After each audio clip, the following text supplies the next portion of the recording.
Hello. It's exciting to be here. And, I remember when I was a child, one of my favourite stories was the story of Aladdin. Maybe you remember that story. Aladdin was a poor boy and he came across a magic lamp. And when he rubbed the lamp, a genie appeared and granted all his wishes. Now, of course, the story is pure fiction. Or is it?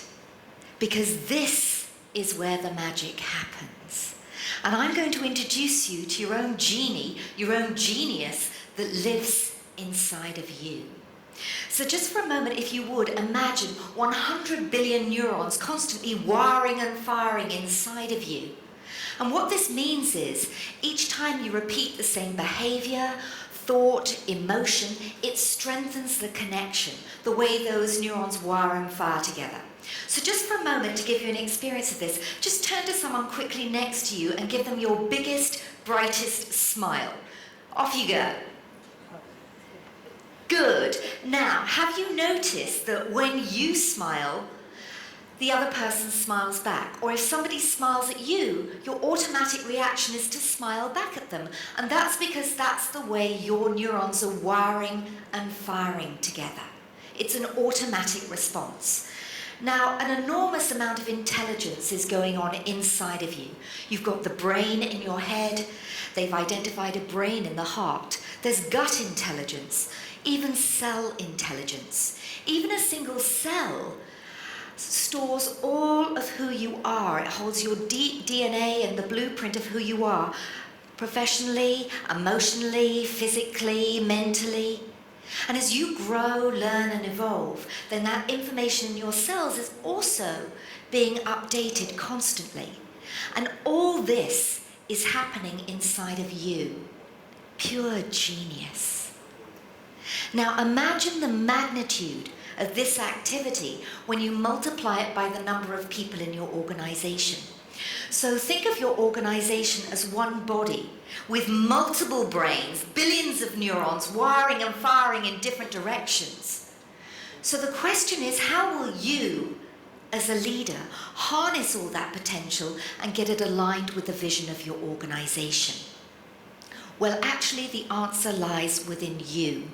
You actually are a catalyst, and you have the ability to rewire and change what's going on inside of you and impact and influence others in a way that may seem impossible, but is actually very simple. And I'm going to introduce you to 4 very simple consecutive steps that allow you to discover the genius in yourself, unlock the divine genius in your organization, and set in motion a spiral effect that's moving in the right direction. Now, the journey starts by discovering what lies beneath the hard drive of you and your organization. As we dig deeper into the 21st century, change is a given. And you've probably also noticed when change comes up, it's kind of thanks but no thanks. So does resistance. So what do you think creates that resistance to change? What do you think is the biggest barrier to change? What brings up that resistance? Fear? Or that wanting to stay in your comfort zone? So you may be surprised to know actually that the biggest barrier to change, what brings up that resistance, is actually your very own conscious mind. Your conscious mind is hardwired to constantly analyze, criticize, and judge everything that's going on, whether you know it or not. So whether that's being what I'm saying, what your competitors do, it's basically judgmental and it's reactive.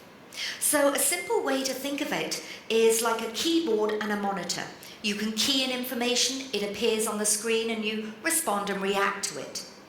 However, just for a moment, consider that nothing happens with the keyboard and monitor unless it's connected to a hard drive. Now, the hard drive can really be likened to your unconscious mind, although your unconscious mind is far, far, far more powerful.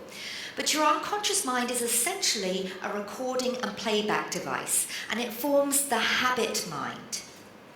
Not only that, it's 1,000,000 times more powerful than the conscious mind.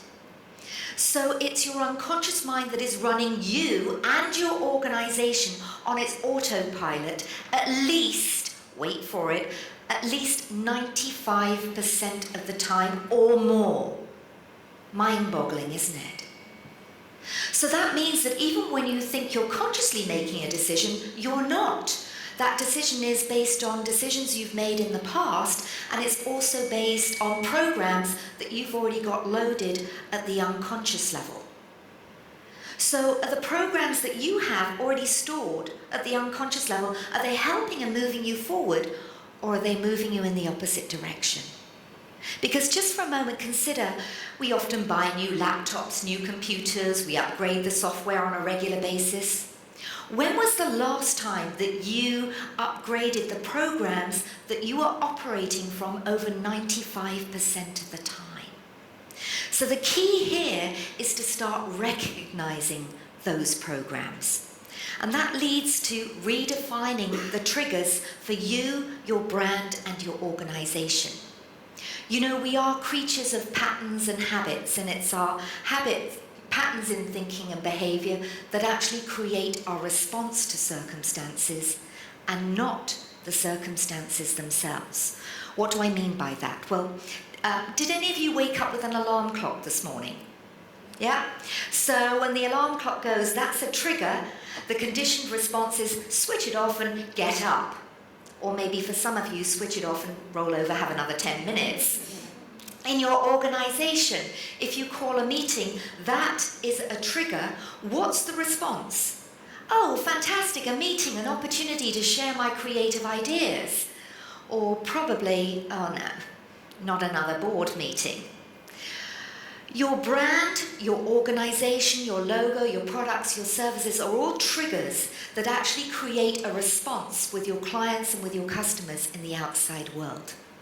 Even you, as an individual, as a leader, when people hear your name, when they see you, when they hear your voice, it actually triggers a certain conditioned response in others.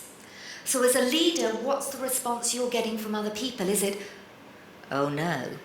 Or is it, oh yes? And which do you want to trigger in other people?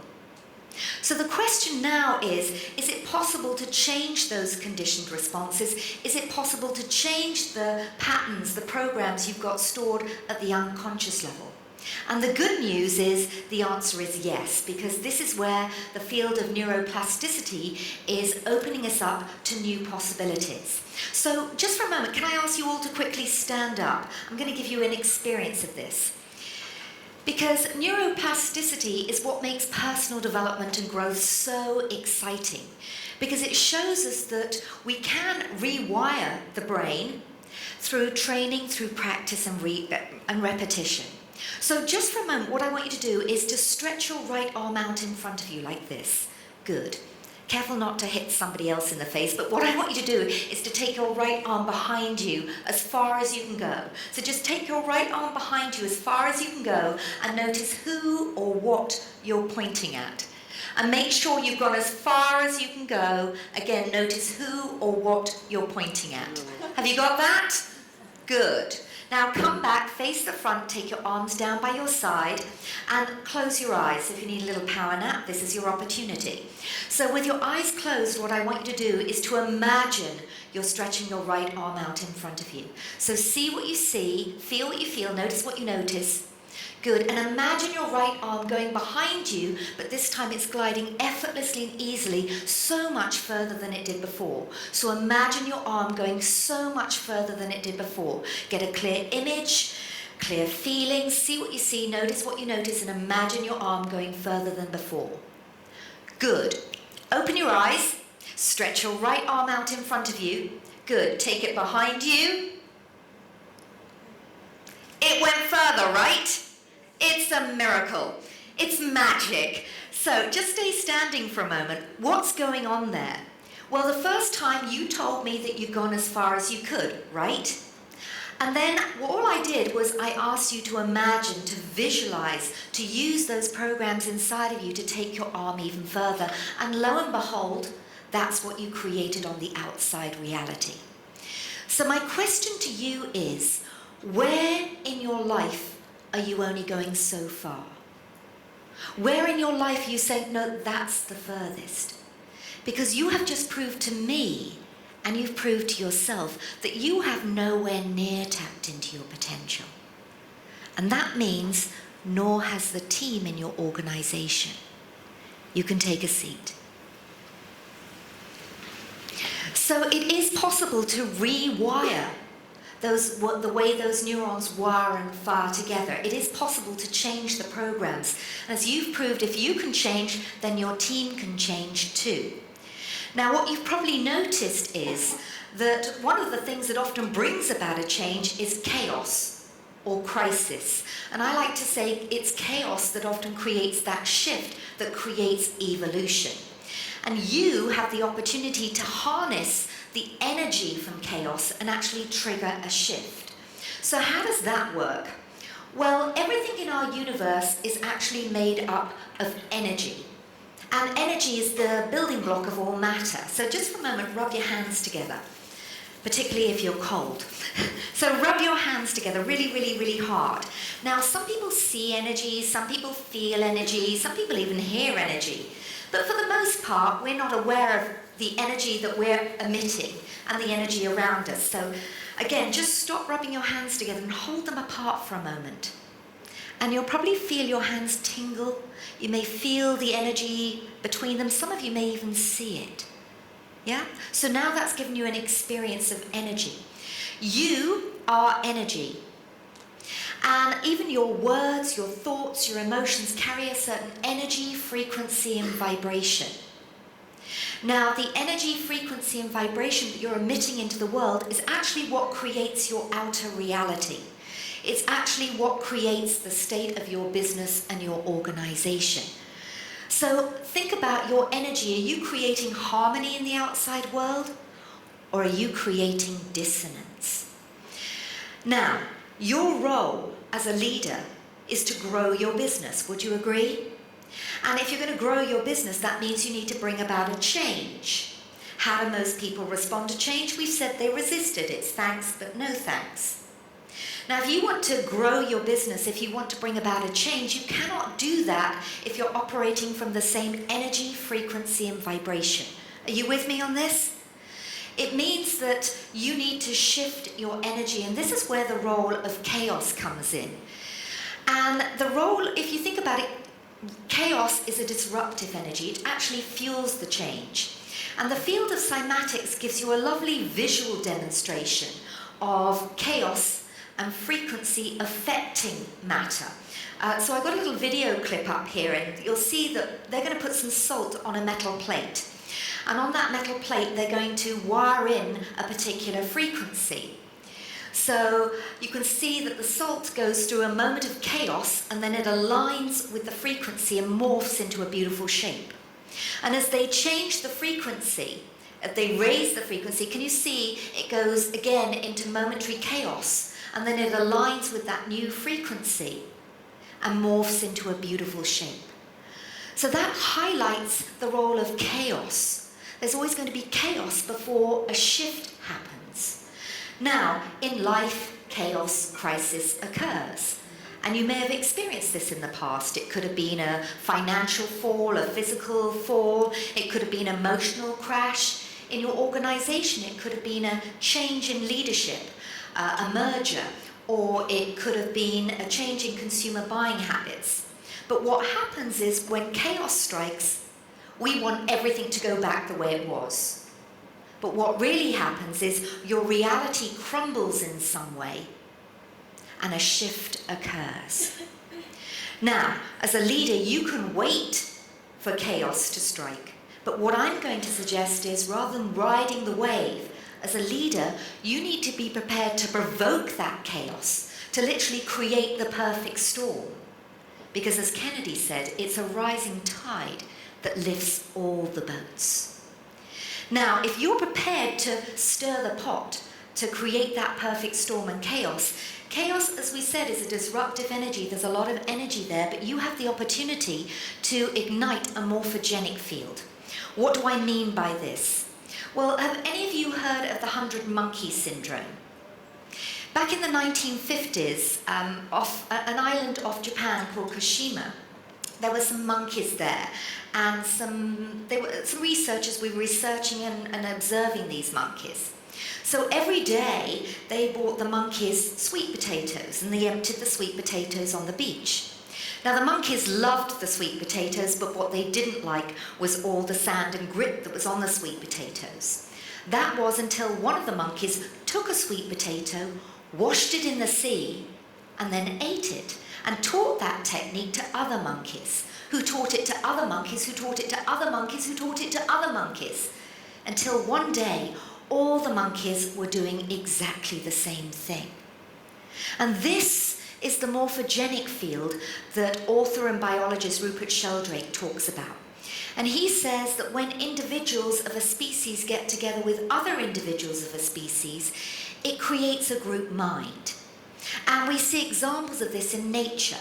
So if any of you go diving, then you'll have seen that the schools of fish all seem to move in exactly the same direction. It's like when one changes, they all change. Now imagine creating that shift in your organization, that when you change, everything changes. Because really, the morphogenic field is the manifestation of genius. And it starts with you. You are the catalyst. You have the opportunity to set that morphogenic field, those shifts and changes in motion. And you've already experienced this. So do you remember when I asked you to smile? And when somebody smiles at you, they smile back, and when you smile at them, hey, it starts a ripple effect. So when you think it starts with a single smile, even the greatest of bonfires started with a single spark. You are the divine genius, and you have the opportunity to create a shift in your organization, to literally unlock the divine genius in your organization and set in motion a very powerful spiral effect that can lead to infinite expansion. So if you remember the story of Aladdin, he had a magic lamp, and when he rubbed that lamp, a genie appeared and granted all his wishes. Now the question is not whether there's a magic lamp hidden in your organization and a genie's going to appear. You now know that the genius is inside of you. When you shift, others will follow. And that's when you unlock the divine genius in your organization and set in motion a spiral effect that can lead to infinite expansion. So where does magic happen? In you. My name's Carol Talbot. It's been a delight and a pleasure to share with you this morning.